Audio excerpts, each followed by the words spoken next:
Hermano, tengo todos muy buenas noches. Una vez más estamos aquí compartiendo la palabra de Dios, tomando el estudio que tenemos los días jueves. Vamos a continuar con el estudio de panorama bíblico. Y vamos a continuar justamente con la secuencia que hemos estado llevando la semana pasada. Y nos quedamos justamente sobre el punto en el cual hemos dicho de que existe gracia bajo la ley, que hablando del Antiguo Testamento, y base al Nuevo Testamento también existe ley bajo la gracia, ¿no? Hemos dicho justamente también como introducción sobre el ejemplo, ¿no? Vemos sobre David. David cometió tres tipos de pecado muy fuertes, incumpliendo, se puede decir, ¿no? Quebrantando la ley de Moisés. Y hemos dicho también de que David, según la ley, era un hombre que debería morir porque había quebrantado la ley. Siendo rey, nadie podía quebrantar la ley. Pero ahí vemos justamente la gracia de Dios, ¿no? De que Dios le dio a David, no lo hirió ni tampoco le quitó la vida, sino le perdonó, pero también David iba a tener consecuencias. Y ahí vemos justamente la gracia de Dios. Y no solamente en David, también hemos dicho de que el pueblo de Israel, cuando cometía pecado o se rebelaba contra Dios, Dios siempre le daba la salida al pueblo de Israel, ¿no? Y ahí vemos justamente lo que nosotros conocemos, ahí vemos la gracia de Dios dentro en el Antiguo Testamento, como también existe ley dentro del Nuevo Testamento, dentro de la gracia, ¿no? Bajo la gracia. Entonces, hemos dicho justamente, ¿no? Cuando Jesús le dice a sus discípulos, si me amáis, guardáis mi mandamiento, ¿no? Y se refiere justamente a lo que Dios había establecido. Sabemos que los mandamientos, Jesús, no es que Jesús había tomado los mandamientos, sino que de los 10 mandamientos que tenía por rey, perdón, Jesús lo redució en dos, ¿no? Solamente, en amar a Dios sobre todas las cosas y amar a tu prójimo como a ti mismo. Haciendo estas cosas justamente es cumplir con el mandamiento, ¿no? Entonces, hemos dicho justamente, ¿no? Que tanto el gentil como el judío, al no poder cumplir la ley de Dios, Cristo Jesús cumple por nosotros. Muy bien, hoy vamos a seguir continuando respecto a, siguiendo el punto, vamos a ver también sobre, acerca de la relación que guarda el Antiguo Testamento y el Nuevo Testamento. ¿Qué es lo que guarda el Antiguo Testamento? En esta noche vamos a tratar sobre ese punto, pero antes de esto vamos a orar para que el mismo Dios nos hable, sea Dios el que nos transmita. Vamos a orar. Amado Dios y Padre Celestial, una vez más te damos gracias, Señor, por esta oportunidad de poder compartir y enseñar tu palabra. Señor, en este jueves que estamos sobre el estudio bíblico, este tema muy hermoso sobre tesis o panorama bíblico.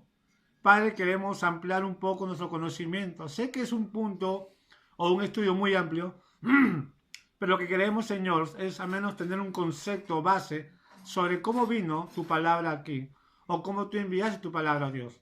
Señor, gracias por todo, y guíanos, Señor, en nombre de Jesús. Amén. Hermanos, sabemos, y quiero hacerles recordar, que los días jueves se trata de estudios. No se trata de una prédica y un mensaje, sino es estudio, ¿no? Los mensajes tenemos los días domingos con el pastor Claudio. Él nos trae justamente los mensajes, las predicaciones. Pero el día jueves con mi persona tenemos lo que es el estudio y con el tema. Muy bien, continuamos justamente. Vamos a ver lo que guarda tanto el Antiguo Testamento y el Nuevo Testamento. Y vemos justamente sobre el viejo pacto y el nuevo pacto, ¿no? Eso es lo que hemos visto anteriormente. Ahora, vamos a ver, no tanto diferencias, sino cómo se cumple el propósito de Dios, cómo Dios se inicia y cómo se va a cumplir el propósito de Dios. La primera cosa que vemos en el primer pacto que hemos visto justamente, sabemos que la ley de Dios era exterior, la ley de Dios. Sabemos que cuando Dios hablaba al pueblo de Israel justamente, el pueblo de Israel tenía una regla y la regla que ellos se mantenía justamente de cumplir era la ley, más conocido como la Torá o la ley mosaica, como lo conocemos, que eso vamos a ver más adelante.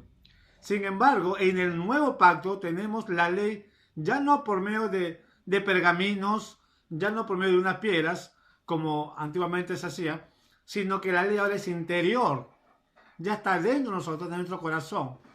¿Quién nos hace, se puede decir, cumplir la ley? ¿Quién nos hace ver justamente en nuestros errores sobre nuestra caminar? Es el Espíritu Santo, ¿no? Dios puso el Espíritu Santo, como dijo Jesús, cuando estuvo acá en la tierra, Él dijo, y vendrá otro consolador y os recordará todas las cosas que yo os he enseñado.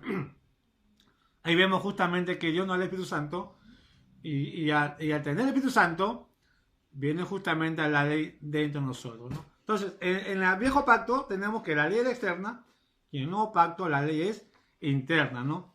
También tenemos justamente, vemos que el viejo pacto, la relación con Dios era a través del sacerdote, ¿no? Sin embargo, en el nuevo pacto, la relación con Dios es personal y directo. ¿Qué diferencia justamente? No es que ha cambiado o se ha cambiado, sino, como voy a repetir, vemos el inicio y vemos justamente la culminación o el cumplimiento, el propósito de Dios que tenía con su pueblo, con la iglesia, ¿no? Cuando habla sobre la relación con Dios era a través del sacerdote, sabemos perfectamente de que el pueblo para hacer un sacrificio tenía que llevar ante el sacerdote, ¿no? Y ahí vemos justamente que el sacerdote tenía que hacer un holocausto y por medio de ese sacrificio recién el pueblo podía ver si era el perdón de Dios o no. No solamente el sacerdote era el intercesor del pueblo. En este tiempo, en el nuevo pacto, no, la relación con Dios es personal y directo. Por eso justamente el libro de Juan dice, mas a todos los que le recibieron, a los que creen en su nombre, le dio la potestad de ser hechos hijos de Dios. Pablo dice justamente, nos enseña claramente, que ya ha sido revelado, que tenemos una comunicación directa con Dios. Ya no necesidad por medio de hombres. Entonces, hoy en día todavía existen ciertas dogmas, creencias, especialmente de la Iglesia Católica Romana, en la cual yo respeto mucho, pero no comparto, sobre, ellos dicen que el sacerdocio, o los sacerdotes son los, se puede decir, los enviados por Dios, ¿no? Son los sucesores de Dios, ¿no? Que por medio de ellos puede interceder justamente en sus oraciones a Dios. Algo que la Biblia no enseña eso en el Nuevo Testamento. Antiguamente sí. Todo era por relación al sacerdote, pero en este tiempo ahora es directa con Dios, ¿no? Entonces, ¿toda persona puede tener relación con Dios? Sí. Toda persona podemos tener relación, primeramente, por medio de Jesucristo. Ya no es por medio de un hombre.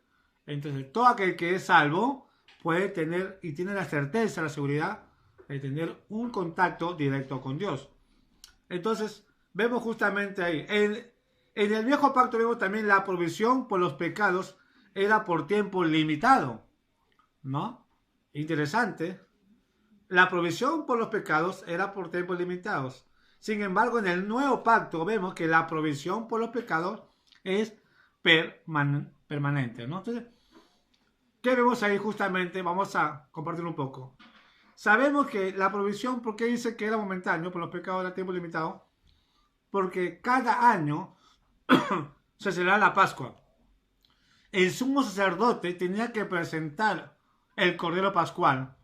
Era el sumo sacerdote que presentaba, por medio de un cordero, los pecados del pueblo. Ahora, depende de, se puede decir, del cordero, depende de Dios, ya de poder perdonar al pueblo por un año.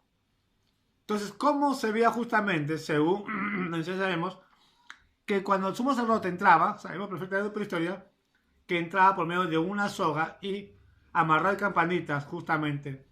Cuando las campanitas se mantenía sonando justamente, es porque todavía el sumo sacerdote estaba vivo. Y cuando salía el sumo sacerdote, había gozo y alegría, porque vemos ahí justamente de que Dios ha aceptado la ofrenda y ha perdonado el pueblo, no de Israel. Eso lo hacía una vez por año. El sacrificio lo hacía el sumo sacerdote. Sin embargo, ahora no. La provisión por nuestros pecados ya no va a ser por medio de un cordero, sino es por medio justamente de Jesucristo. Jesucristo murió una sola vez por siempre. Él es nuestro Cordero, Él es nuestro Salvador. Entonces tenemos la salvación permanente. Es por eso que la salvación no se pierde. Hay muchos creen que dice que la salvación se pierde. Falso. La Biblia no enseña tal cosa de que la salvación se pierde. Y algunos toman justamente como ejemplo lo que dice en el libro de Hebreos, si no me equivoco, en el capítulo 10, versículo 20, si no me equivoco, pero en el capítulo 10 de Hebreo, saca un versículo, como también saca el versículo del capítulo 2, versículo 3, la primera parte, que hay una pregunta, y saca otro versículo justamente de Apocalipsis. Entonces, ellos abusan estos versículos, textualizando de que la salvación se pierde, pero eso está fuera del contexto. La salvación no se pierde. Lo que sí podemos perder justamente, y siempre lo he dicho, es la comunión con Dios. El pecado hace que puedas perder la comunión con Dios y hace que puedas perder la bendición de Dios. Entonces, la provisión tenemos por los pecados en el Nuevo Testamento, el Nuevo Pacto es permanente, mientras que en el Antiguo Pacto o en el Viejo Pacto solamente es por tiempo limitado, ¿no? Otro punto también que vemos, que la persona no contaba con divinos auxilios, ¿no? Con divinos auxilios. Ese fue en el Viejo Pacto, sino en el Nuevo Pacto la persona cuenta con auxilios divinos, con motivación y capacitación, ¿no? Entonces, Dios justamente no contaba, el pueblo no contaba justamente directamente de Dios. Era por medio justamente de los profetas, por medio justamente de los sacerdotes, es por medio de esos hombres santos que Dios usaba. Sin embargo, ahora no. Ahora sí contamos con un auxilio divino. ¿Y quién es auxilio? Justamente es el Consolador, el Espíritu Santo. Solamente el Espíritu Santo nos puede dar la paz, la tranquilidad, cuando nosotros nos dejamos controlar. Por eso el apóstol Pablo dice ser llenos del Espíritu Santo. La palabra llenura viene de un término griego que quiere decir ser controlado. Cuando nos dejamos controlar por el Espíritu Santo, vamos a tener la paz, la tranquilidad. Tenemos ahí justamente el auxilio divino por medio del Espíritu Santo, ¿no? Antiguamente no había ese auxilio, solamente era por medio de los profetas. Es en el Viejo Pacto. También tenemos que en el Viejo Pacto fue diseñado para destacar la santidad de Dios y evidenciar la pecaminosidad del hombre. Sin embargo, en el Nuevo Pacto fue diseñado para salvar al hombre. La santidad de Dios es mostrada en Jesucristo. Entonces, queremos ver este punto. Cuando decimos que fue diseñada en el Viejo Pacto destacar la santidad de Dios y la evidenciar la pecaminosidad del hombre, era de que el hombre, para poder mantenerse santo y firme, para poder sentirse consagrado, tenía que pasar por ciertas, se puede decir, normas y ritos que estaban bajo la ley, ¿no? Entonces, cumpliendo o manteniendo esas normas, esos ritos, justamente, era donde ellos podían mostrar, destacar su santidad delante de Dios. Tenía que hacer sacrificio, tenía que estar en una forma de consagración, tenía que presentar ciertas fiestas, para que el pueblo se pueda tener en santidad, tenía que ellos cumplir ciertas normas y ritos que enseñaba la ley. Sin embargo, hoy en el día, el nuevo pacto fue diseñado para salvar al hombre. La santidad de Dios es muestra de Jesucristo. Entonces, Jesucristo cumple todas esas costumbres rituales, cumple la ley de Dios, y por medio de Él tenemos la salvación. Por medio de Él somos santificados, por medio de Él somos redimidos. Por eso, cuando una persona te pregunta, ¿no?, a todo cristiano, a veces dice, ustedes lo que no se creen santos. Y yo siempre digo, ¿no?, porque es la palabra de Dios que me enseña. No es que yo me crea santo. Soy santo, no porque el pastor o porque el hombre o el líder o me han formado así. La palabra de Dios nos enseña que somos santos.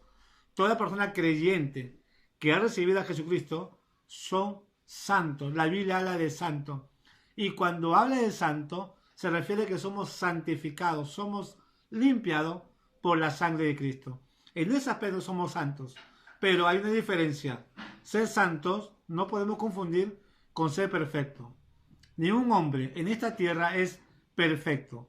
El único perfecto solamente fue Jesucristo. Ahí está la diferencia. Santos porque somos santificados por la sangre de Cristo. Entonces, tenemos la santidad de Dios mostrada en Jesucristo. Gracias a Jesucristo, nosotros somos santificados. Eso es, para eso fue diseñado el nuevo pacto. El otro punto es que el viejo pacto también, también para mostrar fe, era necesario obedecer. Entonces, si tú muestras tu fe, tienes que obedecer. Eso es lo que siempre los profetas anunciaban. Y eso es lo que el pueblo de Israel muchas veces menguaba, muchas veces se debilitaba, porque no mostraba fe, mostraba una rebeldía. Entonces, ellos para mostrar fe tenían que obedecer. Y ellos no obedecían, porque no estaban confiando en Dios. Si nos damos cuenta ante la historia de Israel, Israel más ponía su confianza en el hombre que en Dios. Más estaba poniendo su fe en el hombre que en Dios. Entonces, en el viejo pacto, para demostrar fe, era necesario obedecer. Sin embargo, en el nuevo pacto, la obediencia es producto de la fe, ¿no? Yo obedezco justamente porque creo en Jesucristo. Yo creo que Jesucristo me limpió. Y eso, al creer que Jesús me limpió, eso me trae a obedecer. Y obedecer es no ser iracundo, no estar justamente pues tomando licores, no estar peleando, discutiendo con la esposa. Entonces, esa acción justamente de obediencia produce fe en Dios. Yo estoy convencido y he creído que Dios me cambió. ¿Y cómo puedo mostrar esa fe? Justamente por medio de mí, o como dice, mi obediencia, ¿no? Entonces, qué hermoso es verdaderamente, ¿no? Por eso, hermanos, ahí se ve justamente el verdadero cristiano, ¿no? No es que sea yo un cristiano perfecto, sino el cristiano perfecto, o se puede decir, perdón, el buen cristiano va a mostrar su obediencia por medio de su fe. Eso es, ¿no? Entonces, obediencia es andar una vida justamente consagrada a Dios, ¿no? Entonces, el viejo pacto también funcionaba colectivamente, mientras que el nuevo pacto funciona individualmente, ¿no? Entonces, el viejo pacto justamente funcionaba colectivamente. Sabemos que cuando el pueblo de Israel pecaba, todo el pueblo era castigado. El ejemplo tenemos justamente que nos sale en Josué. Cuando Dios le dice a Josué, va y destruye todo en Jericó y no toquen nada, y vemos que Acán había robado alguna justamente pues parte de los tesoros de Jericó, ¿no? Y Josué no sabía, y cuando va a la guerra contra Jai, que vemos por historia, Jai derrota a Israel, a pesar que Jai era un pueblo chico, pero a pesar de ese pueblo chico, derrota a Israel. Y vimos que Josué se lamenta y se entristece, ¿no? ¿Cómo es que un pueblo chico puede ganar a Israel siendo el pueblo de Dios? Y ahí Dios le muestra y le dice. Y no, Dios no le dice justamente, bueno, hay una persona que ha contaminado al pueblo. No, Dios le dice, Israel ha pecado. Israel no pecó, es Acán. Pero, como Acán es parte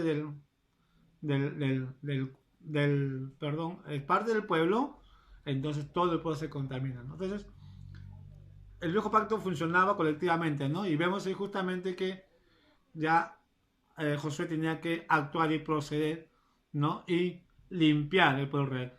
Aparte que Acán fue castigado, el pueblo de Israel tuvo un tiempo de purificación por el pecado que cometió justamente Acán, ¿no?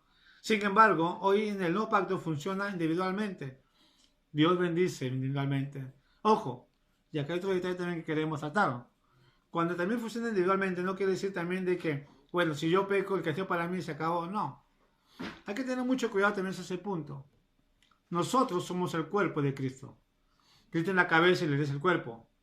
Y cada uno somos un miembro del cuerpo de Cristo. Y el apóstol Pablo habla justamente cuando un parte del cuerpo es dolido o se enferma, todo el cuerpo también recibe dolencia, ¿no? Para parafrasear.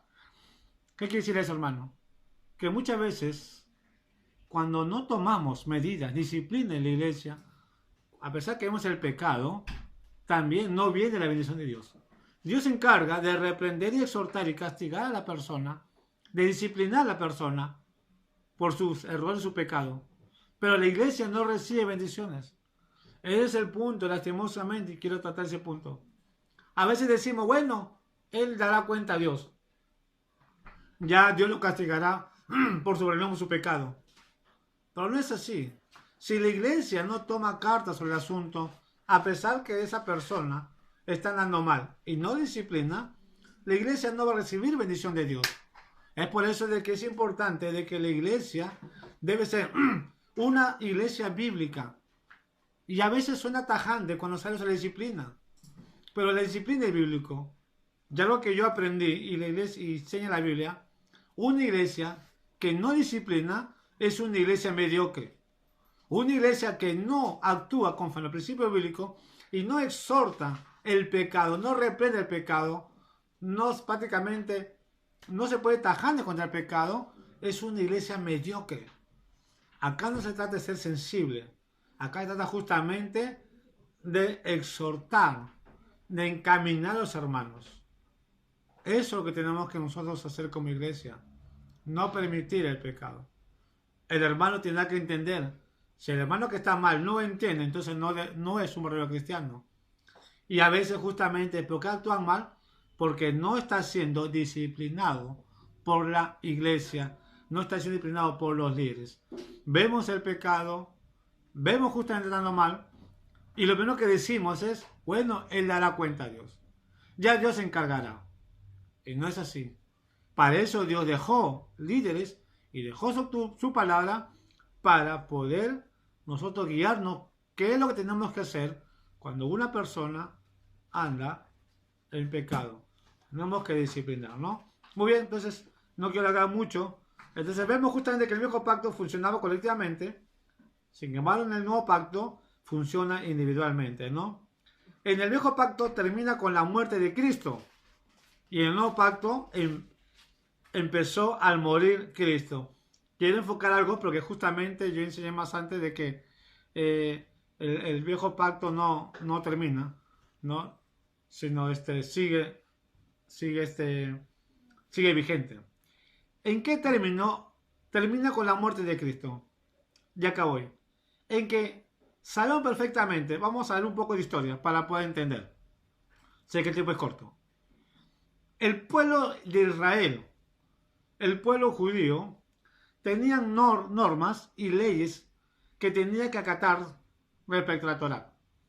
Incluso en la Biblia habla de 3 fiestas, ¿no? Tenemos justamente la fiesta de los panes de levadura, tenemos la fiesta de la cosecha y la fiesta de las primicias. 3 fiestas que son la fiesta de Dios. Fiestas en la cual el pueblo judío tenía que celebrar no con un propósito justamente de hacer fiestas o de similitud de cosas de agradarse a sí mismo. Son fiestas de consagración para Dios. Son fiestas dedicadas a Dios. Fiestas de gratitud hacia Dios. Pero ¿qué es lo que pasa? Conforme pasando el tiempo, ya el pueblo judío, la fiesta de Dios que le correspondía a Dios como una fiesta consagrada, lo estaban tomando como ya unas fiestas costumbres, prácticamente pues a su estilo de vida. Y es por eso que cuando Cristo vino, justamente, Cristo vino a quebrantar, se puede decir, todo tipo de prácticas y costumbres humanos, se puede llamar así. Cristo, con su vida, Él iba a cumplir la fiesta de Dios, tal como está en la Torá. A ese aspecto termina la muerte de Cristo justamente, porque Él ya cumple todo. La costumbre, las normas escritas por la Torá, Él lo cumple justamente.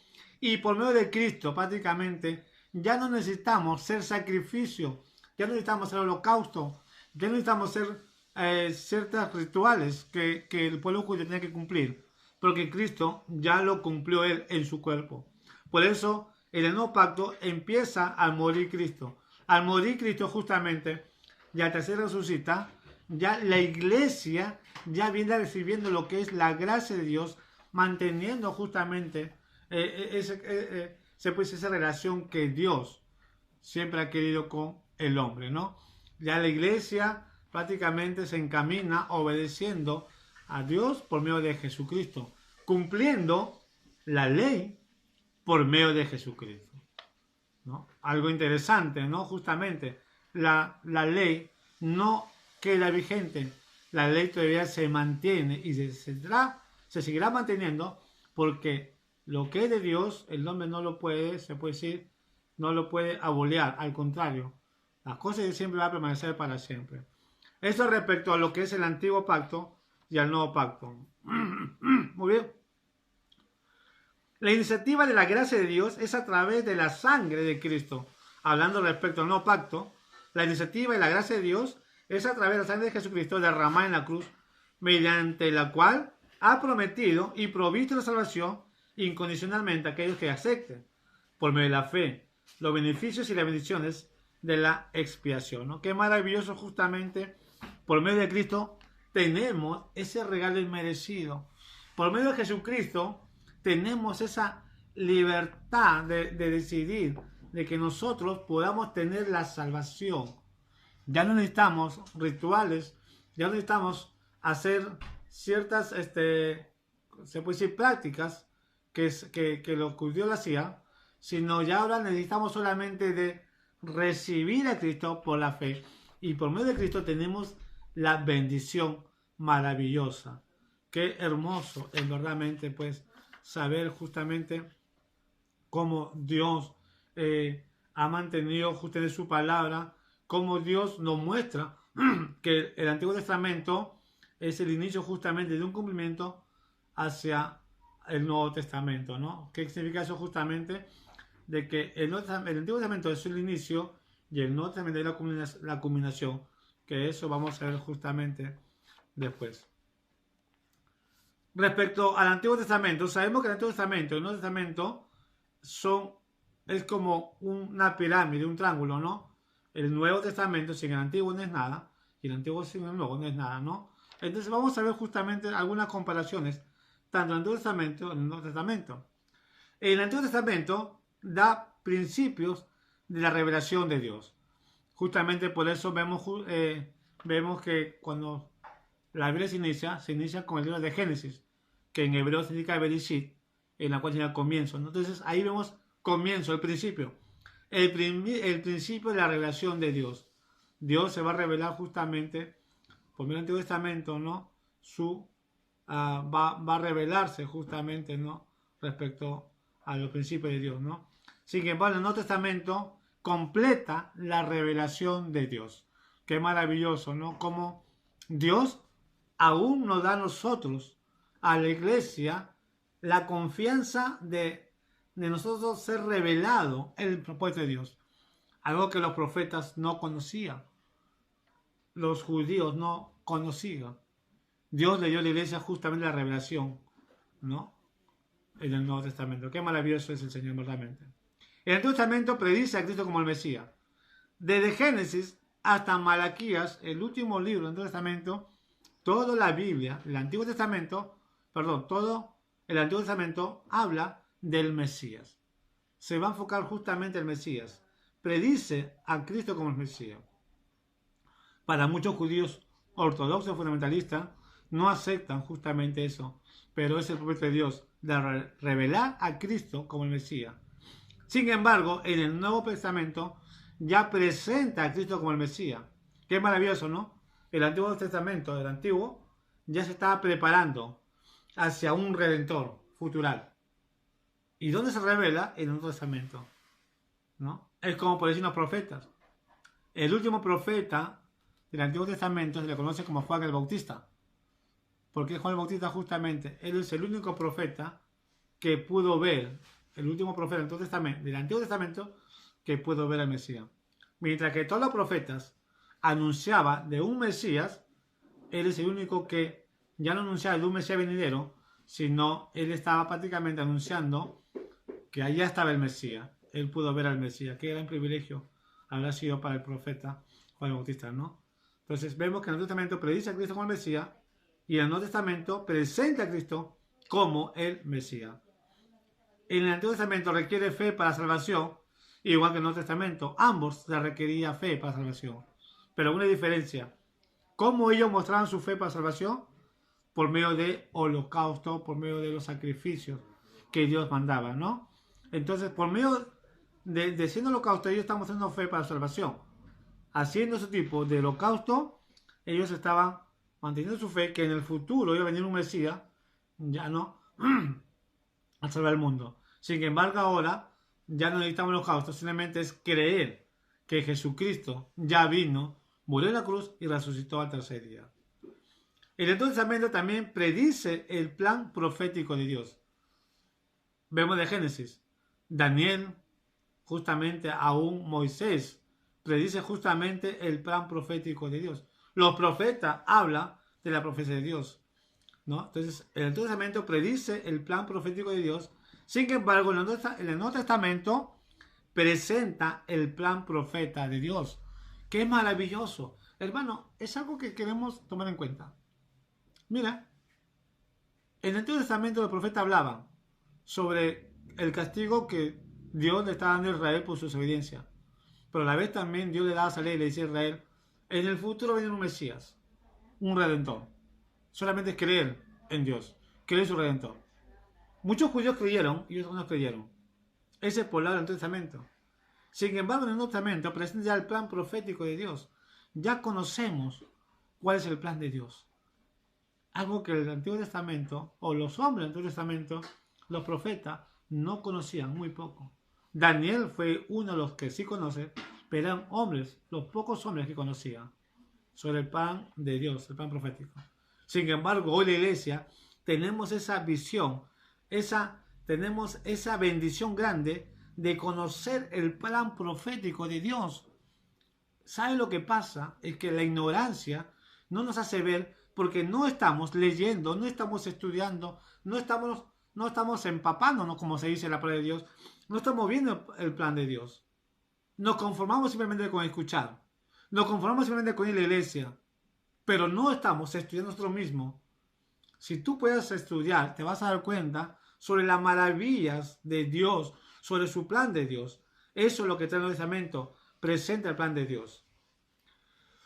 Otro punto también es que el Antiguo Testamento registra los principios y las verdades de Dios. Eso es cierto, ¿no? Vemos justamente cómo registra justamente y la verdad de Dios. Habla de Dios, habla justamente de su pueblo de Dios, habla de la creación que Dios creó y eso habla justamente, ¿no? Registra los principios y las verdades de Dios.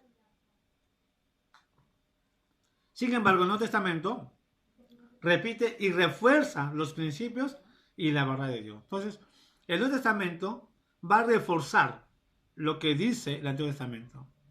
Por eso Jesús habla mucho en el Antiguo Testamento. Los apóstoles hablan del Antiguo Testamento. El apóstol Pablo habla. Va a reforzar.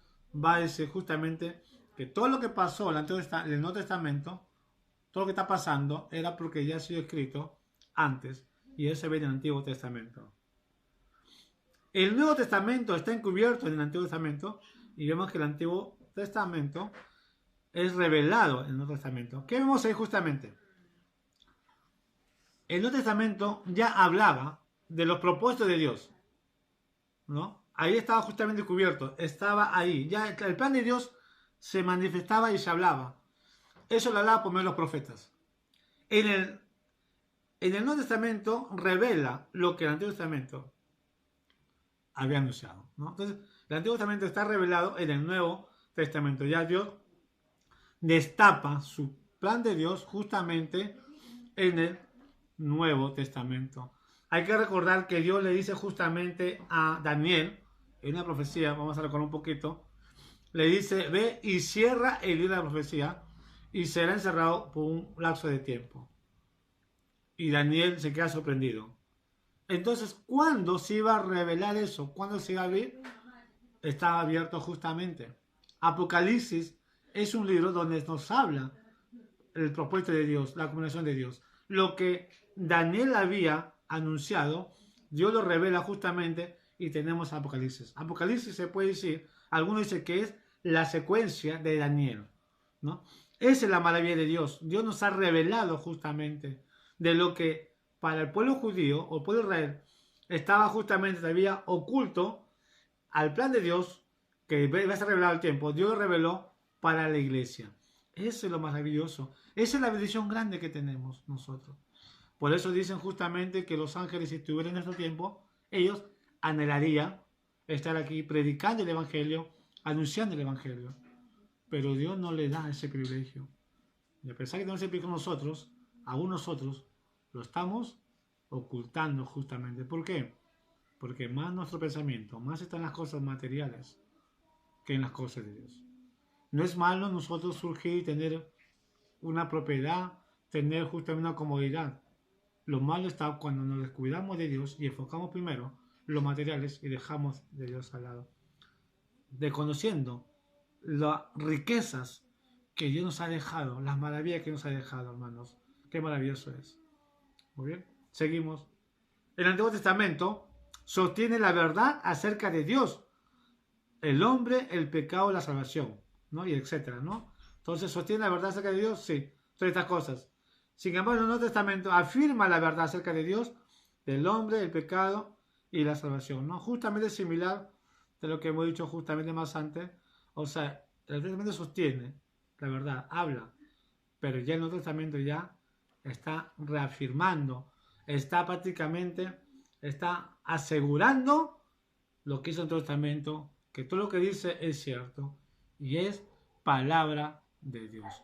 Lo que Dios pensó hacer, lo dice el Nuevo Testamento y lo culmina o prácticamente lo está desarrollando, su plan de Dios lo habla en el Nuevo Testamento, ¿no? Entonces, por eso decimos que el Antiguo Testamento no está completo sin el Nuevo Testamento y no obstante el Antiguo Testamento anticipa su cumplimiento y plenitud en el Nuevo Testamento. Qué maravilloso en verdaderamente vemos sobre el plan de Dios, ¿no? Cómo Dios ha mantenido ese plan de Dios, pero su plan, y cómo ha revelado justamente hacia nosotros los gentiles, a pesar que no somos un pueblo directo de Dios, pero en su versículo de Dios nos injertó, nos adoptó y nos puso en la rama, ¿no?, de los judíos para ser hijos de Abraham por medio de la fe, y así Dios nos reveló su propósito. Ese es Dios maravilloso y bondadoso. Por eso, hermanos, no perdamos este tesoro maravilloso de que es su palabra, que debemos leer constantemente. Muy bien. Vamos a ir sobre el libro del Antiguo Testamento, ¿no? Los 5 libros de la ley. Primeramente el Pentateuco, ¿no? Ahora vamos a ver un poco sobre los 5 primeros libros de la Biblia. Se conoce como el Pentateuco, ¿no? Pentateuco es una palabra griega que quiere decir penta, 5 y teuco, libro, ¿no? Pentateuco. El libro de los 5 volúmenes, como lo queremos tomar. 5 volúmenes porque estamos hablando de 5 libros o 5 tomos, según nuestra versión moderna, ¿no? Habla sobre estos libros, ¿no? Se le conoce también como la ley o la Torá. La palabra Torá viene que significa introducción. Es una palabra hebrea que quiere decir introducción o regla de la vida, ¿no? Como colección constituye a la constitución teológica de la nación de Israel. Entonces, los israelitas mantenían la Torá como un libro de reglamentos. Esa era su constitución, eso era prácticamente su ley, su norma, que ellos se rigen justamente por medio de la Torá, ¿no? Sobre el pueblo judío, ¿no? Contiene también las verdades fundamentales reveladas por Dios, sobre las cuales descansa el cristianismo. Y es cierto, ahí en la Torá contiene todo el propósito, todo el plan de Dios, donde el cristianismo, donde los cristianos justamente se basa eso, y ahí en ese mandato o ley que vemos parte de Dios, vemos la salvación de Cristo justamente, nos sale de Cristo, y ahí descansa justamente nuestra fe, ¿no? El periodo que cubre el Pentateuco va de la creación hasta la preparación para entrar a la tierra prometida, ¿no? Entonces, desde Génesis hasta el Deuteronomio, justamente habla sobre la creación hasta la tierra prometida, justamente que habla en número Deuteronomio. Muy bien. Ahora, algo interesante, hermanos. Realmente no es posible entender el resto de la Biblia sin ninguna comprensión previa del Pentateuco. para poder entender toda la Biblia, tenemos que poder entender o estudiar el Pentateuco, porque ahí está la base fundamental sobre el inicio del pueblo de Dios, sobre el inicio de la creación de Dios, ¿no? El Pentateuco, continúa siendo un libro sagrado para la mayor parte del pueblo judío. Y es cierto eso, es un libro consagrado. Es un libro para ellos, es lo primordial, es su ley. Y a la vez que el primero de los tres grupos mayores de la Biblia hebrea, ¿no? Entonces tenemos la ley, los profetas y los escritos. En el tiempo de Jesús, el partido religioso o secta de los saduceos aceptaban como escritura únicamente el Pentateuco. Entonces, para los saduceos, solamente el Pentateuco era un libro consagrado de Dios. Pero eso es para los saduceos. Sin embargo, para los fariseos, ellos sí consideran justamente los libros profetas y también los libros históricos, ¿no? Como también los salmos, los 39 libros, tanto los sacerdotes como los fariseos sí toman en cuenta esos libros, ¿no? Para el saduceo no, para el saduceo solamente más que el Pentateuco, ¿no? Ahora, cuando el término ley aparece en la Biblia, especialmente en el Nuevo Testamento, es necesario determinar aquel que se refiere exactamente dentro del contexto del pasaje. Ahora, la ley puede referirse a la Torá o Pentateuco, ¿no? Es a la ley, como hemos dicho. También se refiere a la ley de Moisés o la ley mosaica y ley como una regla o principio del pueblo de Israel, ¿no? Entonces, ahí vemos justamente lo que es el Pentateuco, ¿no? Vamos a ver justamente, y acá quiero terminar sobre el Pentateuco, el Código de las Naciones. El Génesis, que habla sobre lo que es el comienzo, justamente la creación, estamos hablando de 4000 años antes de Cristo. Sin embargo, el Éxodo, estamos hablando justamente de su inicio del Éxodo, de 1450 años, habla del Éxodo, los milagros y la liberación justamente de la redención de la nación judía. También tenemos Levítico, que es sacerdocio, los sacrificios, Números, la prueba, la desobediencia, y Deuteronomio, que es la instrucción, la promesa, la enseñanza de la nación judía. Tenemos acá los 5 libros. Dice que el Deuteronomio es el libro preferido del Señor Jesucristo. El Señor Jesucristo mucho menciona parte de este hermoso libro de Deuteronomio. Claro que toda la Biblia, los 5 libros Pentateuco, no es muy importante, es muy hermoso justamente, pero el Señor Jesucristo es el que más se enfocaba en el Deuteronomio. Algunos eruditos toman en cuenta justamente eso, ¿no? Hermanos, hemos visto justamente lo que es un estudio global sobre lo que es la introducción, lo que es al Antiguo Testamento. Entonces, ya vamos a empezar con lo que son los libros. Y les animo, hermanos, que sigan leyendo su Biblia. El tiempo es corto y queremos dejar hasta aquí más. Si Dios lo permite, continuamos el próximo jueves a las 7:30. Gracias, hermanos. No se olviden, hermanos, de orar mucho para que sea el Señor el que nos guíe. Y les exhorto en el Señor. Estudien. Agarren la Biblia. Mediten. Hermano, qué maravilloso es saber que Dios nos da ese privilegio grande. Que Dios nos ha revelado su propósito. No desaprovechemos de conocer más de la maravilla de Dios. No desaprovechemos, hermano, de poder, hermano, aprender de la palabra de Dios las riquezas que están aquí. Bueno, hermanos, hasta aquí más con el estudio. Queremos orar, dando gracias al Señor. Hasta el próximo jueves, si Dios lo permite. Señor, te damos gracias una vez más, Padre Santísimo. Te pido, Señor, que nos ayudes, Padre. Ayúdanos, Señor, de poder seguir aprendiendo cada día más de ti, de buscar más de ti, oh Dios. Señor, gracias porque nos has revelado en este tiempo el propósito que tú siempre has guardado, Señor. Pero a ti te ha complacido, Señor, de expresar a la iglesia, Señor. Ayúdanos, Señor, de buscarte más en ti. Señor, dejamos en tu mano en nombre de Jesús. Amén. Muy hermano, muchas gracias. Dios me bendiga grandemente.